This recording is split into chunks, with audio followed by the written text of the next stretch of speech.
Bé, era una Barcelona insòlita. It was an extraordinary Barcelona. Everything had changed. You couldn't tell Barcelona was at war, but you could tell there was a revolution going on.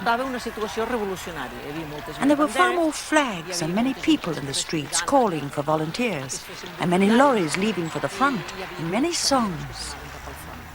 There had never been so much singing.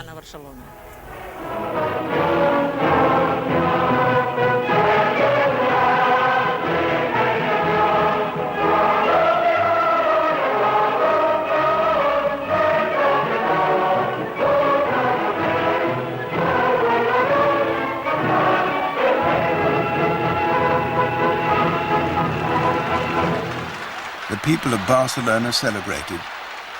Within days of the army rising, revolution had burst out spontaneously in most of Republican Spain. The Republican government was helpless. Later, government and revolution would come into confrontation, a confrontation that would help to seal the fate of the Republic.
From Madrid and other Republican cities, columns of workers' militia set out to fight the army rebels.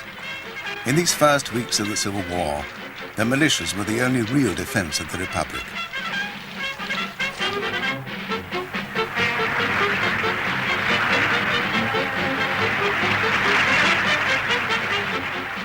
They were young, enthusiastic, recklessly confident. But the columns had been thrown together in haste. Worse, each column was linked to one of the different parties or trade unions. There was no coordination, no central command. At first, socialists and communists, anarchists and moderate republicans marched together. Later, their deep disagreements about war and revolution were to threaten the fighting power and the very existence of the Republic.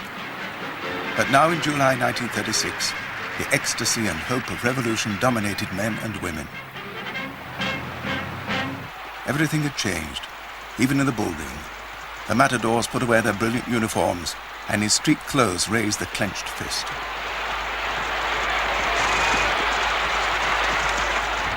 Catalonia was the anarchist stronghold. Here the revolution was more profound, more extreme. By the end of July, anarchists who had seized weapons to defeat the rising dominated the city of Barcelona. It was a moment anarchist militants like Josep Costa had been waiting for. Però en aquells moments, quan se produeix el trencament, quan la societat rebenta, at that moment, when society burst wide open, there was such tremendous enthusiasm among the working class, and this was channeled through the unions, the parties, everywhere. Els partits polítics, a tots els llocs on la gent concorria, people participated with such enthusiasm, with such vitality, that it's very difficult to describe it now after so many years and to examine that situation coldly. But I do have to say that among ourselves, many of us said, now's the time to destroy all that has been oppressing us.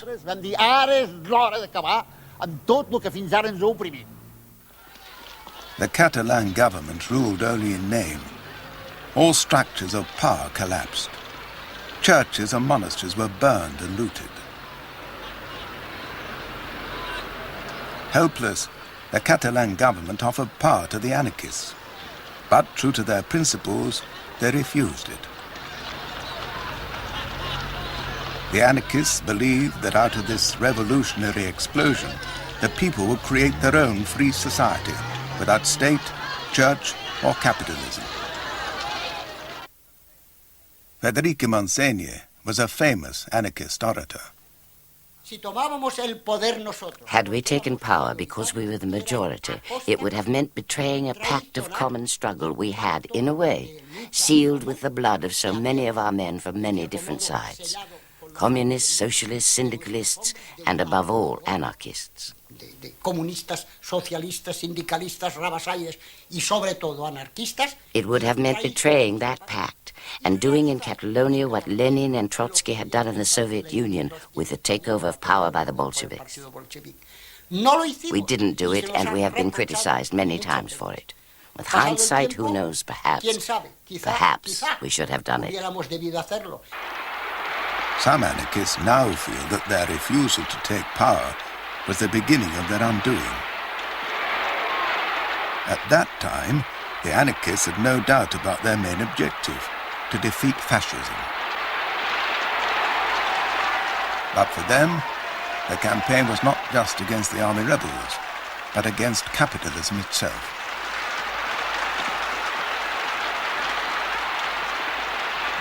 While the columns surged out to defeat the enemy, committees of workers in the town struggled to construct a new order out of the confusion.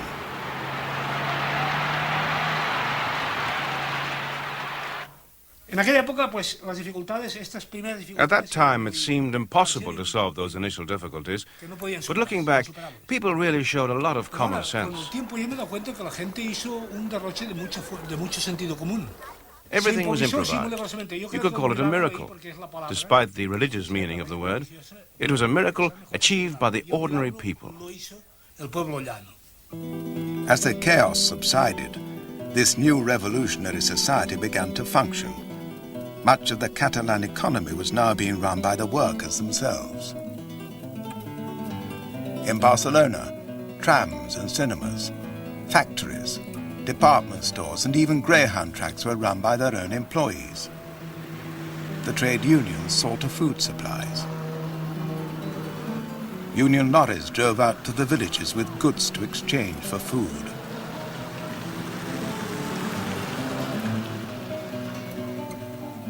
Barter, not purchasing, kept Barcelona fed for the first weeks of the Civil War. In some places, money itself, seen by anarchists as inherently evil, was abolished. Shopping was done with vouchers, issued by local committees. What do these vouchers represent? Well, they had to represent hours of production. The hours spent by a carpenter building a piece of furniture, or the hours spent by a peasant harvesting, working on the fields.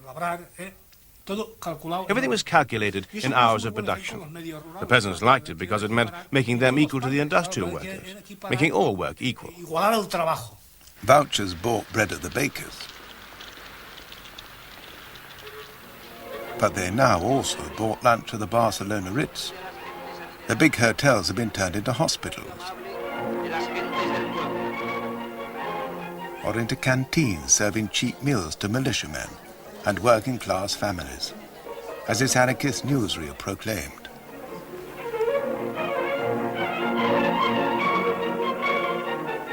En sus grandes cocinas se prepara la comida para cuantos van al hotel a saciar su apetito.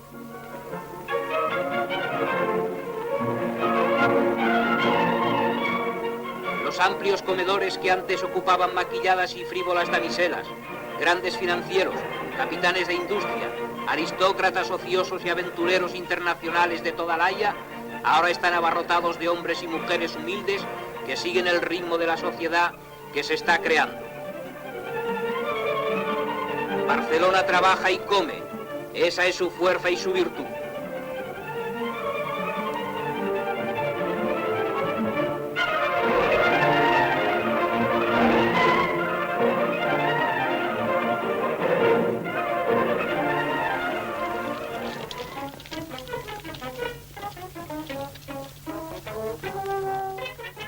Now that the factories and workplaces were in the hands of the workers, anarchist union leaders like Josep Costa fought to start production again.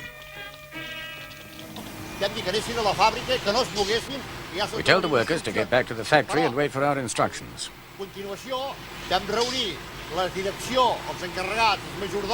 Immediately we called all the factory owners and executives to a meeting at the town hall.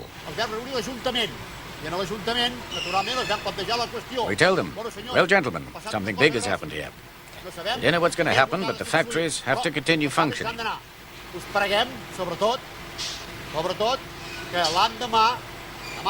We ask you to be at work again tomorrow at whatever hour you're supposed to start. 5 o'clock or 8 o'clock. Agreed? Agreed. But we have to warn you, labor relations will be very different from now on.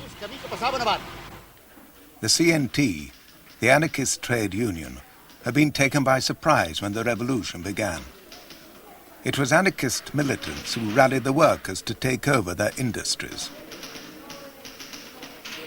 Where the old bosses remained, they had to take orders from these workers' committees. Nearly 2,000 enterprises were collectivized in Catalonia, the greatest experiment in workers' self-management Western Europe has ever seen. The workers now set about improving their working conditions. Free medical care and adequate pensions were introduced. But at the same time, some of the old employers were hounded as enemies of the people.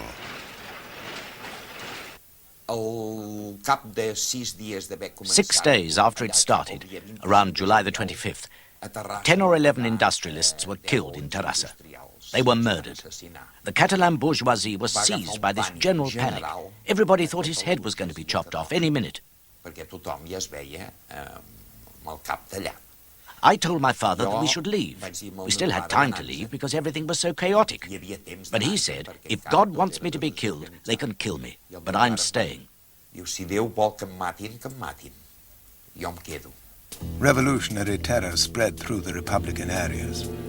The middle classes in most of Spain had supported the army rebellion, but the liberal Catalan middle classes had remained largely pro-Republican. Now they became the victims of this terror and turned against the Republic.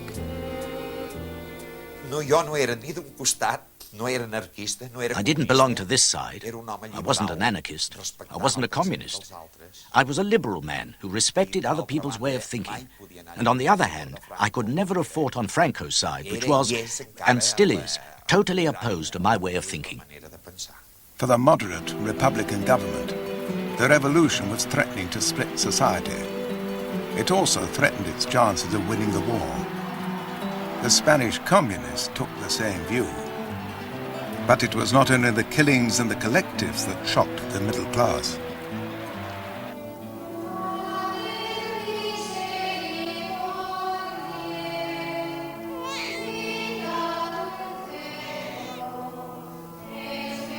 The revolution had destroyed a traditional way of life. The power of the church and its moral code disintegrated. For many women on the Republican side, it was a time of astonishing liberation. That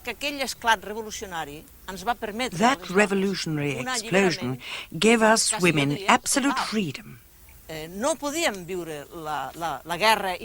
We couldn't live war as men were living it. For men, things hadn't changed all that much. Our lives, however, had really changed. Women took men's places not only in factories, not only as a workforce, not only in the war industry. It was all women. At that time, to be a woman and to be young was the ultimate.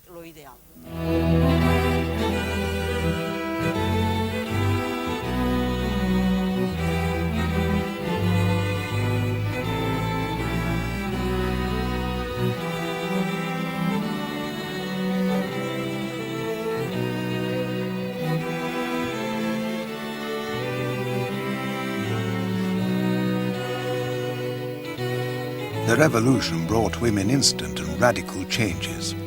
Abortion was soon made available on demand.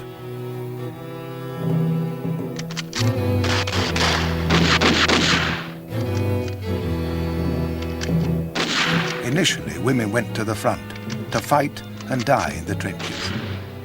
For Spanish feminists, prostitution was a relic of capitalist exploitation, to be abolished. They set up schools to re-educate prostitutes. revolutionary vice squads cleaned up the red light district of Barcelona. But it wasn't easy to change old habits overnight.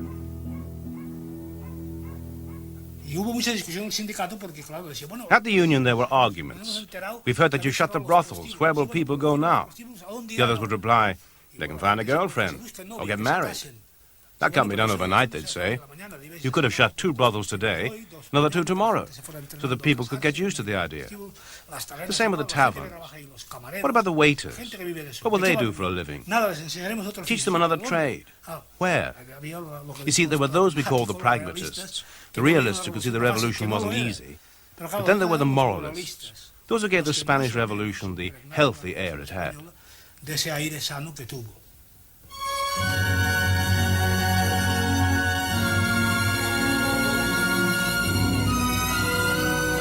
Anarchists disapproved of marriage, believing that couples should unite or part freely without any license from church or state. Young revolutionaries happily adopted their advice, but many mothers were appalled by free love. Some mothers even came to the union to speak with people they considered apostles of free love. Look, my daughter has left home without telling me. She's living somewhere with someone. We'd say, we're all in favor of it. Yes, but that boy will leave, and we don't even know his name. Well, anyway, the union decided this had to be legalized somehow. So they invented what they called revolutionary weddings. Revolucionarios.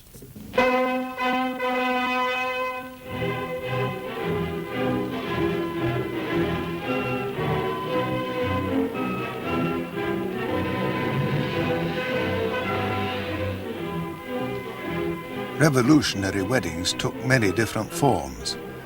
This is what happened in the Barcelona Woodworkers Union. We made 3 copies of the marriage certificate, the original and 2 more. The union kept the original, and 1 copy each was given to the man and the woman, who were told, if at any time you have any problems and wish to separate, come here with both pieces of paper. We'll take our copy and set fire to the 3 of them, and you'll be free again.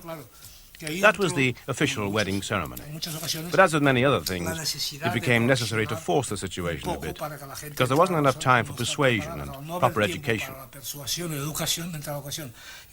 So the president of the union, a very amusing man from Seville, would take the man aside after the ceremony and tell him, look, what we said about burning the documents isn't quite as easy as you think. It's something that has to be thought about carefully and properly weighed up. So don't come here pestering me, because if you do, I'll give you such a kick in the balls, you'll remember it for the rest of your days, right? So off you go, be happy, long live the revolution. These revolutionary changes were taking place throughout Republican Spain. Led by improvised military commanders like Buenaventura Durruti, the militia columns pushed their way towards the front.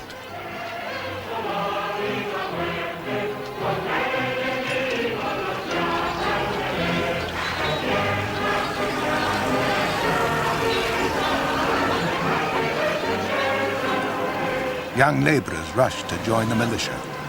As the columns advanced, they spread the revolution.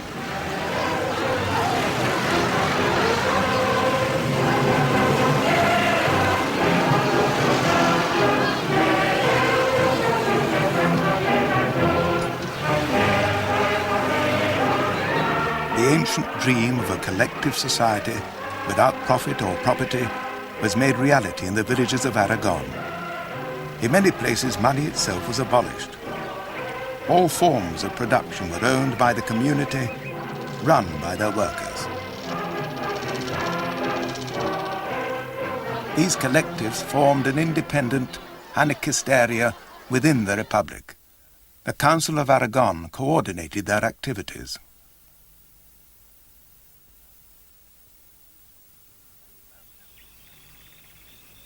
Mas de las Matas was one of the many Aragonese villages collectivized in the summer of 1936. For the villagers, the experience has now become a well-remembered legend. These 3 men were among the young local anarchists who abolished private property in Mas de las Matas. Benigno Castañer was a carpenter. We built a sufficiently large workshop on the outskirts of the village, and all the carpenters went to work there. They appointed a delegate to represent them at the collectivization committee. The same was done for the bricklayers, the barbers, the blacksmiths, for every trade. The tailors also. Well, all the barbers had joined the collective voluntarily. They were all in it voluntarily, weren't they? A large shop was found for them, and then 3 or 4 barbers in the village all brought along their tools and their chairs, and they all worked there for free. And most of their work was done when the peasants came back from the fields in the evening. This also caused some problems, because some people would say, "Look at those lazy barbers. They spend the whole day walking around doing nothing." So we had to explain to everybody that they worked until 10 p.m. so that everybody could be served. Some people just didn't realize how late the barbers had to work. Well, this is one of those minor inconveniences. The anarchists forced all known right-wingers in the village to join the collective as well. The upheaval of revolution led to terrorism and repression. In Aragon, as in Catalonia, armed gangs drove around killing the better off, the right-wingers, and the followers of the church. In Mas de las Matas, although the local committee tried to prevent it, 6 right-wingers were murdered just outside the village. Here, the only people allowed to keep their property were those left-wingers who were not anarchists. For the rest, members of the collective by choice or out of fear. The old world of cash and property, rich and poor, now disappeared.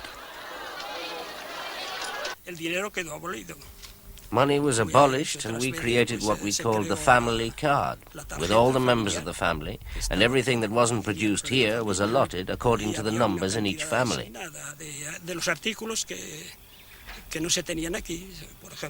For example, sugar, rice, even meat, 100 grams per person per day. And it was the same for everybody. There were no preferences. Everybody ate as much as they wanted of the local produce. So money for use in the village was completely abolished. The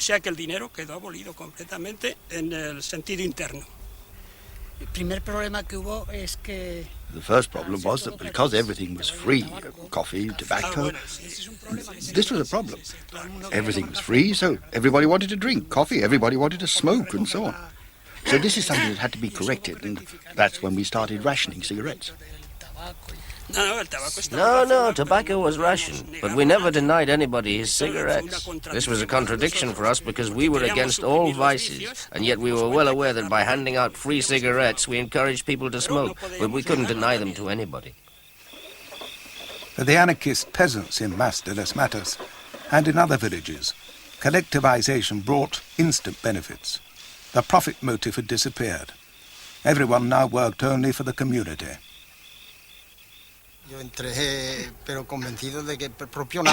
I joined the collective fully convinced, and I gave everything. At home they were nearly crying because I took everything to the collective. Our sheep, all our money, everything. And with such enthusiasm. And working as much as we did before because the harvest had been delayed. We worked day and night. In this summer of 1936, the revolution was triumphing in most of Republican Spain. But it was already failing in its most basic task, to win the war. Everywhere the militias were being held or defeated by the advancing rebel armies. In this crisis, the Republic was divided. For some, the government and the communists, revolution must wait until the war was won. For the anarchists and many socialists, the only way to win the war was to defend and extend the revolution.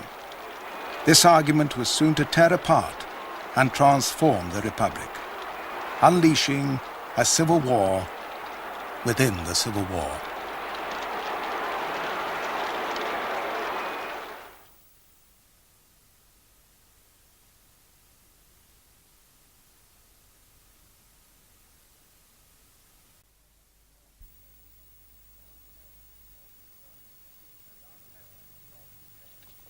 In central and northern Spain, the army rebels were winning the war. General Franco soon became the absolute political and military ruler of the nationalist side as his regular soldiers captured town after town.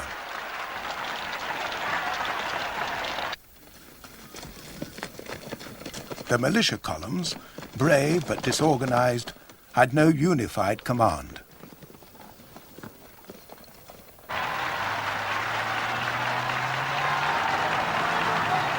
The revolution had left the Republican government helpless. And yet, initially, the new revolutionary leaders did not form a new central government or military command of their own.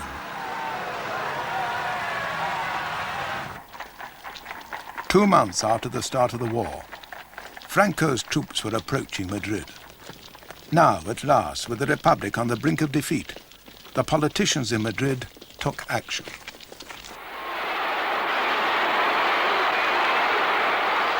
In September 1936, the Socialist Union leader Francisco Lago Caballero formed a so-called Government of Victory, with socialist and communist ministers. A strong military command was formed. Further revolution was discouraged.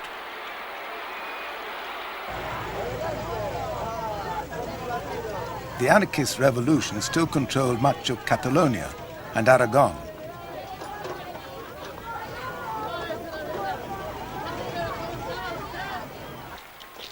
The anarchist leaders refused on principle to join the new central government.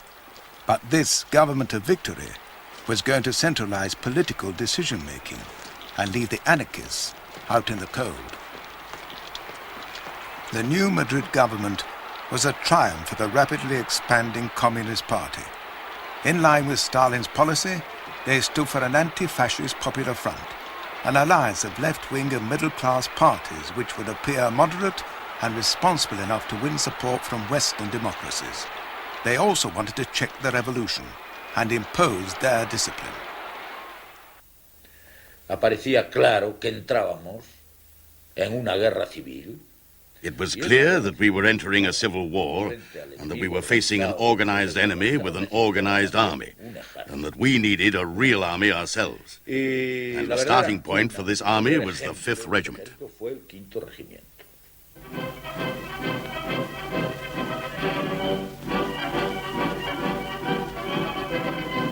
The discipline of the 5th Regiment was powerful propaganda for the communist approach to the war. The communists, helping to build a new popular army, believed in the values of obedience, rank, authority. Their old rivals, the anarchists, were anti-militarist, opposed on principle to hierarchical discipline. For them, war, like revolution, must be made through popular initiative.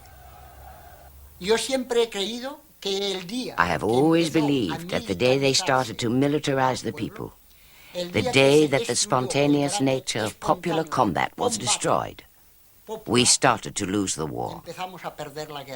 And this is something the communists have always refused to accept. But all styles of war need weapons, and the Soviet Union soon became the only country prepared to supply them in large quantities. This in turn increased the influence of the Spanish communists, a minority party when the Civil War began. They were now becoming the strongest political force in the Republic. Soviet military aid arrived just in time to help defend the Spanish capital. No pasarán. They shall not pass. By November, Franco's troops had encircled Madrid on 3 sides.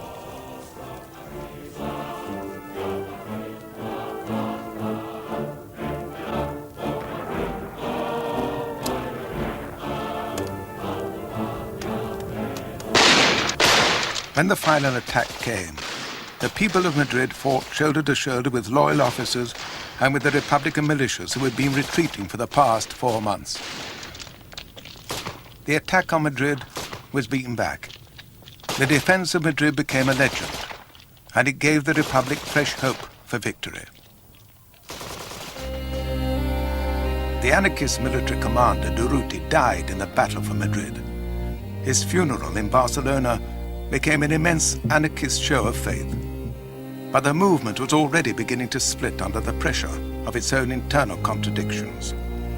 With the enemy at the gates of Madrid, the anarchist leaders had shelved their principles and joined the government. 4 anarchists became ministers in the central government. Others had already joined the Catalan regional government. Their followers were shocked and confused. Moreover, in Catalonia, the anarchist heartland, anarchist collectivization was being checked. The regional government was asserting control of the industries which anarchists had collectivized. Josep Tarradellas was the Catalan finance councillor. I was the first councillor and finance councillor of the regional government, the Generalitat. Therefore, faced with the CNT's refusal to allow control over the collectivized industries, I ordered all the banks not to cash any checks or hand over money to them without my permission. So the workers found themselves in a difficult situation. They would run out of money, and at the bank they'd be told, "No, I need the Generalitat's permission." So then they would come to us, and we would say, "No, unless you allow us to control the collective." As the anarchists weakened, the communists became stronger. The party attracted many who felt threatened by the revolution. Middle-class moderates who admired communist discipline at the front and order and restraint behind the lines. Revolutionary chaos still reigned in much of Republican Spain. This led to an overwhelming feeling of unease in the country. And as we were in favor of discipline and control, of laying down all the rules necessary for re-establishing the army, the police, the courts of justice, well, obviously, all these things were welcomed by the population.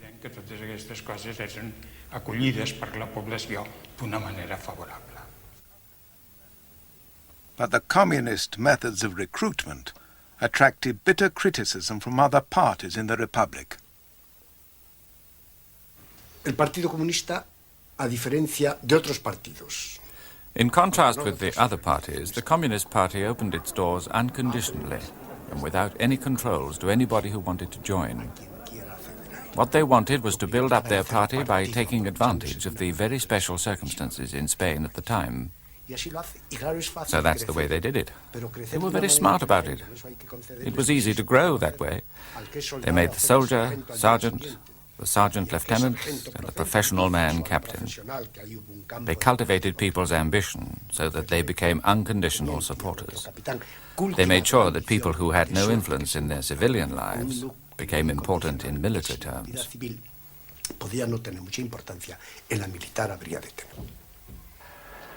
The communists had been forced to change their line. At first, they had opposed the revolution as a threat to the Republic.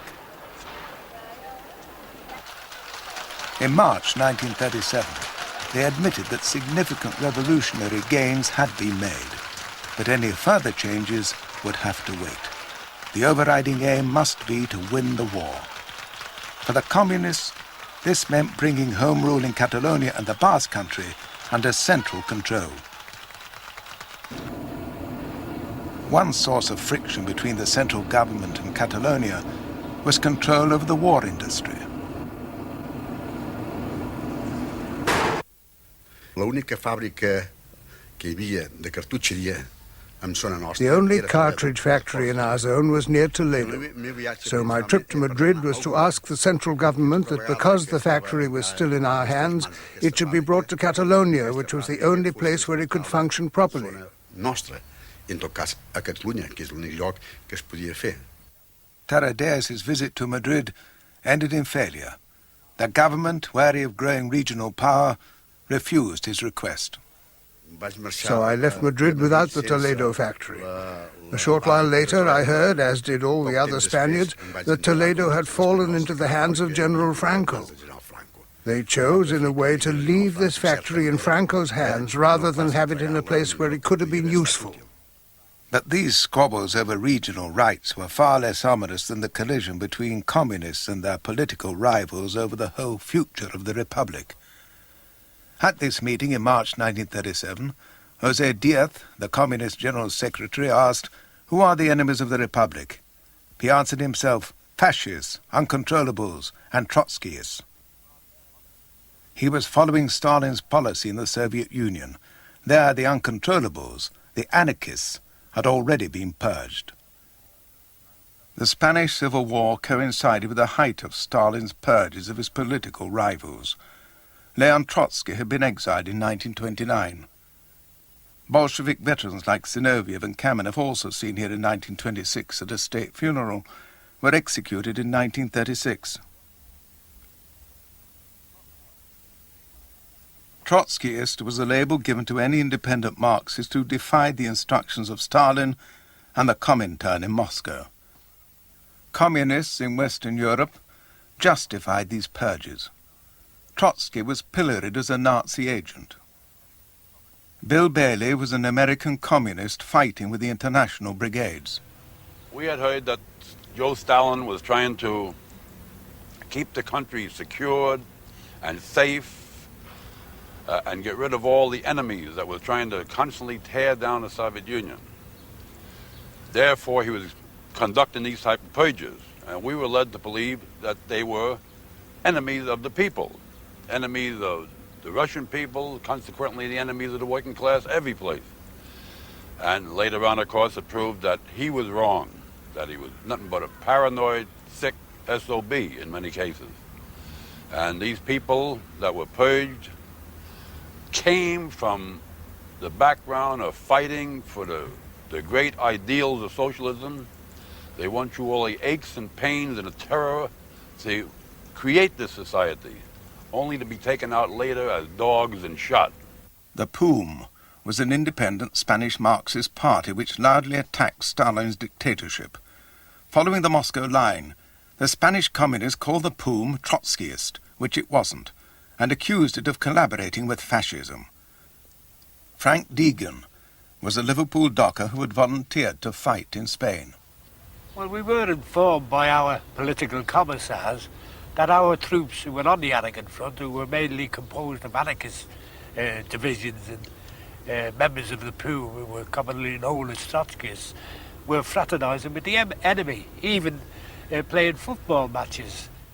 By the 1st of May 1937, the political tension in Barcelona was so acute that the May Day parade had to be cancelled. The anarchists and the POUM were still powerful in the city. The communists were impatient for a showdown, as was the central government, with the exception, of course, of the anarchist ministers.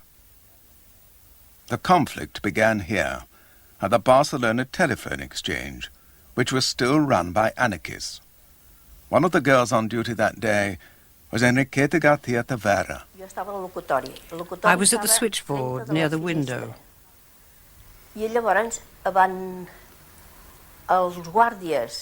The anarchist guards were half asleep over their rifles.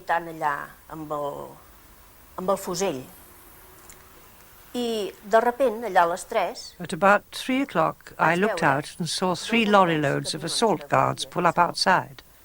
They jumped out and raced into the building. They started going up the stairs. I think most of the anarchist guards were on the first floor. Then I heard shots, and I was even more frightened. The anarchists saw this as the all-out challenge they had been expecting. They raised barricades throughout the city. Shooting began in the streets. On the Aragon front, some anarchist units began to march back to Barcelona.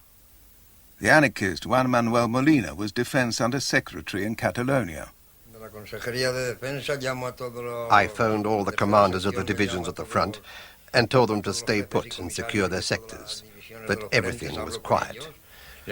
I told them everything was under control in Barcelona, and that we had more than enough men here. On the Barcelona streets, the anarchists could have used their superior strength before the government reinforcements arrived. The truth is that in Barcelona we controlled the situation. I hadn't intervened yet. All the military barracks were in my hands, except for the Karl Marx barracks, and we had it surrounded by the people, just waiting for my orders to attack.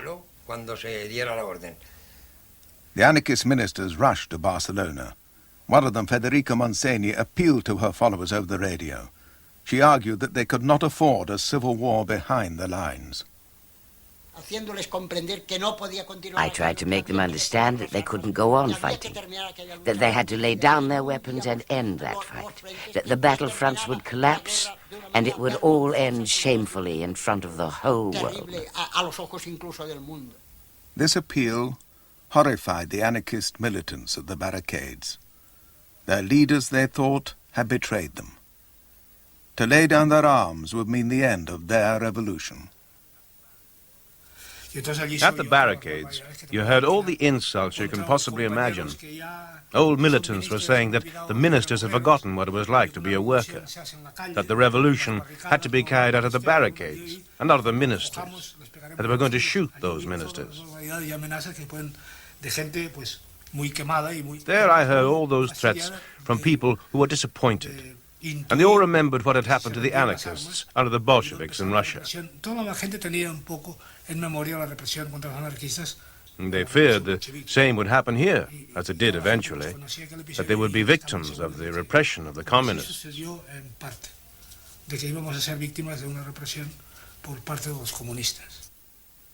The Republic brought in troops to put down the insurrection. 5 days of fighting had left about 500 dead. The anarchist power and their revolutionary vision of the future now lay shattered.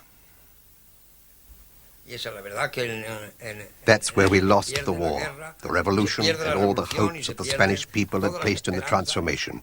That's where it all ended, in the May events. The May events also overthrew Largo Caballero, the socialist prime minister of the Republic. He had been too independent, too tolerant for communist taste. Now he was forced out of office and replaced by Juan Negrin, another socialist, but more authoritarian than Largo Caballero. With the anarchist revolution checked in Catalonia, the communists were now free to deal with their other rivals, the POUM, who had fought alongside the anarchists in the May events of Barcelona. In June 1937, POUM was declared illegal, and an order issued for the arrest of its leaders. The first to be taken was Andrés Nin, the POUM's general secretary. Julián Gorquín, another member of the POUM executive, witnessed his arrest. Another party member, Adroer Gironella, came up to my office to tell me that the police had come to arrest us and take Andrés Nin away. I looked out of the balcony and saw Nin walking outside quite casually, surrounded by policemen. I never would have thought that I would never see him again, and the terrible tragedy that was being prepared for the death of Andrés Nin.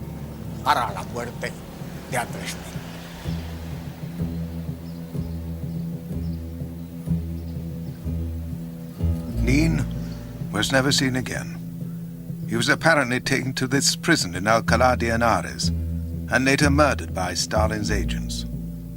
Other POUM leaders were later put on trial for treason. The price for halting revolution and restoring order to the Republic was high. Random terror was over, but the communists now controlled much of the political police. This nationalist propaganda film, made at the end of the war, allegedly shows communist torture cells in a Barcelona monastery. Freezing in refrigerators and disorientation techniques were used not only against Franco's agents, but also on the Republic's enemies within its own camp.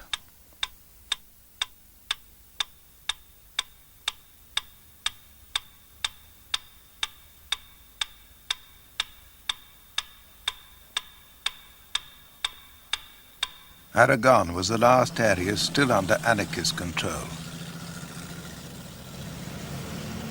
In August 1937, the communist military commander Enrique Lista marched in to restore the central government's authority. The communist troops returned land to all those who had been forced to join the anarchist collectives. The central government, with communist support, had demolished the anarchist revolution and imposed its discipline. But at the front, the Republic was failing. Its new disciplined popular army continued to be defeated. Shortly after its takeover of Aragon, the Republican army launched another offensive in an attempt to take pressure off the north. The first major battle was at the small town of Belchite.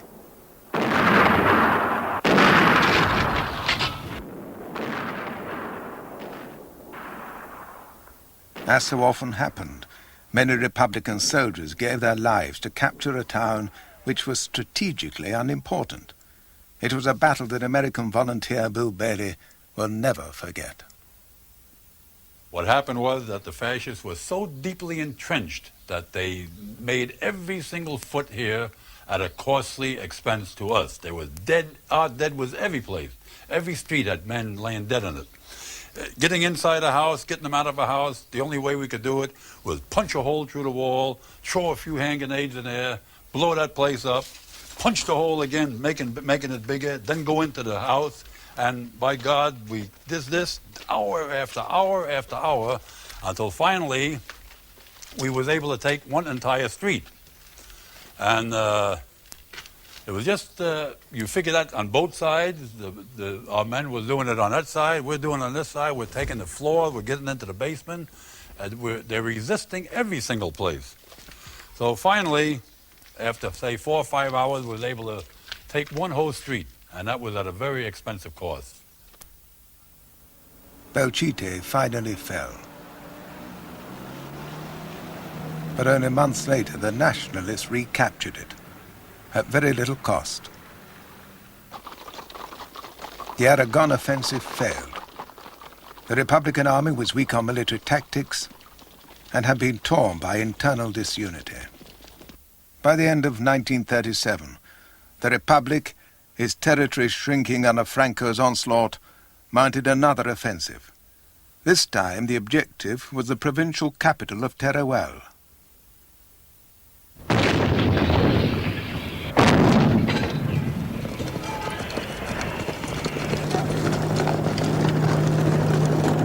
In the bitter cold of the Aragonese winter, Teruel was conquered. Again, the Republic had won a bloody victory for an objective of little significance. These victory celebrations in Barcelona were premature. Veiem lo que representa la nostra lluita pels valors universals de la pau, del treball i de la justícia. I anem a la guerra impregnat per aquests sentiments i per a guanyar aquests postulats. Visca la llibertat catalana! But the brave words of Catalan President Luis Companys could no longer boost Republican morale.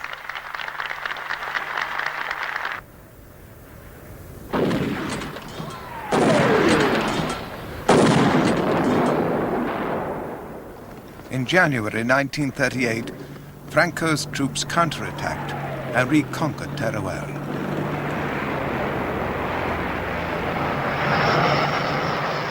Again, an initial Republican success had ended in disaster.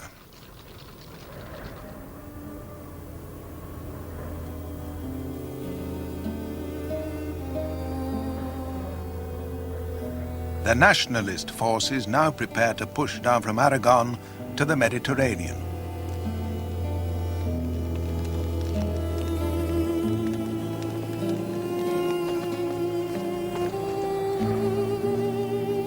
As the Republican troops retreated, thousands of refugees streamed into Catalonia.